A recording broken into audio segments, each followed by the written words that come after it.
Өнүгүү прогресс фракциясы бүгүн Конституцияны өзгөртүү боюнча мыйзам долбоорун карады. Баш мыйзамга өзгөртүү киргизүү азыр коомдук талкууда. Ал 12 сентябрда аяктайт. Өнүгүүчүлөр башка фракциялардан биринчилерден болуп жыйынга чогулуп, талкуулап, сунуштарды берүүдө. Кененирээк алдыда сюжетте сөз болот.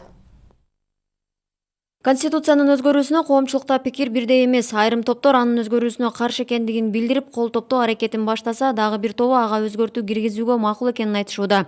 Өнүгүүнүн лидери Бакыт Төрөбаевдин айтуусунда Конституцияга өзгөртүү киргизүү боюнча жумуш топ түзүлгөн, бирок бүгүнкү отурумга алардан эч ким келген жок. Фракцияда өзүндө долбоорду караган топ түзгөн. 2010-жылы кабыл алынган Конституция 114 беренеден турат. Андагы 30 беренеге өзгөртүү киргизилгени жатат. Алар боюнча 57 сунуш берилген. Biz şu konstitutsiyanın mizam dolborunu alıp, biz de talkı жүргүзүп, biz de özüzdün oy sunuştardı berdik.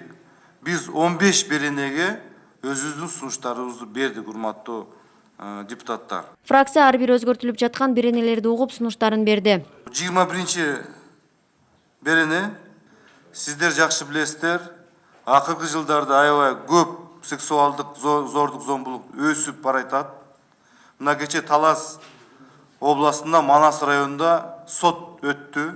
13 жаштагы кызды бир зордуктаган бир бала. Ошону түрмөдөн кой берип, мына кандай көрүнүштөр болот. Статистиканы карасак, жыл сайын өсүп баратат. Эгерде биз кыкырбасак, эгерде биз буну коомго үнүбүздү жеткизбесек, эгерде биз айтпасак, анда ким айтат? Аларды саясий жактан кууntуктап, ушул статья менен соттоп салышы мүмкүн. Деген эмне деген? Эмне үчүн бул биздин жаш балдарыбыздын укугун ойлобойт? Педофилдерге өлүм жазасы кирсе, анын аткарылышы атайын мыйзам менен каралат. Өнүгүү прогресс ошондой эле 62 беренеге өзгөртүү киргизүүнү сунуштаган. Анда спикер, премьер-министр президентке талапкер боло албайт. Бул шайлоодо бардык талапкерлерге бирдей шарт түзүү максатын көздөйт. Буга отурлай эле коалициядан премьер-министр жана анын биринчи орун басары шайланса, анын депутаттык орду сакталып калары да каралууда. Өкмөттүн туруктуулугу болсо, өкмөттүн мындай бир жыйынтык чыгарып, парламент менен тыгыз байланышты иштейм десе, ушул норманы киргизилген. Эмне үчүн дегенде, биз айтабыз. Премьер-министр, первый вице-премьер-министр кимдир болуш керек?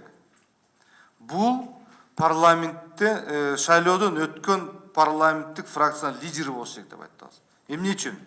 Анткени ал шайлоодон чыккан, шайлоо аркылуу өткөн, шайлоодо чыгып элдин астында программасын айткан, убадасын айткан, убадасын аткарыш үчүн ушул жака барыш керек. Оставление за премьер и вице-премьером мандата еще возможно. Премьер-министр менен вице-премьердин мандатын калтыруу мүмкүн болсо керек, бирок добуш берүүгө катышуусу туура эмес. Мандаты сакталсын, бирок ал учурда добуш берүү укугу болбошу зарыл. Антпесе бир адам мыйзам чыгарып ошол эле убакыт аткаруу бийлигинде болсо, бийликти бөлүштүрүү принциби бузулат. 120 депутат бүгүнкү күндө көптүк кылып атат. Ошондуктан ушул 120-ны 90-га түшүрүш деген мен сунушум бар. Конституцияны өзгөртүүдө сунуштар сот тармагындагы реформаларды ишке ашыруу жана анын көз карандысыздыгын камсыз кылуу боюнча да берилген. 5 жылга шайланган сотторду ошол аралыкта ротация кылуу да каралган. Ал жерде ротация кылам деп ар кандай коркунучтар болушу мүмкүн да. Ошол үчүн мен оюмча бул жерде ротацияны алуу эле салыш керек, ротациянычы. Өзү 5 эле жылга шайланып атышат да. Анан 2 жыл бир жерде иштеп, 2 жыл дагы бир жерде иштесе, анда эффективность болбой калат соттордо. Регламент боюнча мыйзам долбоору коомдук талкууда. Бир айдан кийин өзгөртүүлөр болуп, талкуу дагы 2 жумага узарган. Акыркы мөөнөт 12 сентябрь. Өзгөртүү коомдук талкууга коюлуп, ага парламенттеги 4 фракция лидери кол койгон. Коомдук талкуу аяктагандан кийин негизги демилгечи аныкталат. Мыйзам боюнча өзгөртүү референдумга коюлушу үчүн 81 депутат колдошу керек. Өнүгүүчүлөрдүн бул биринчи талкуусу болду. Талкуудагы уланаарын жана сунуштар жумуш топко берилерин Төрөбаев билдирди. Жана фракциянын позициясы да кийинчерээк айтыларын белгиледи.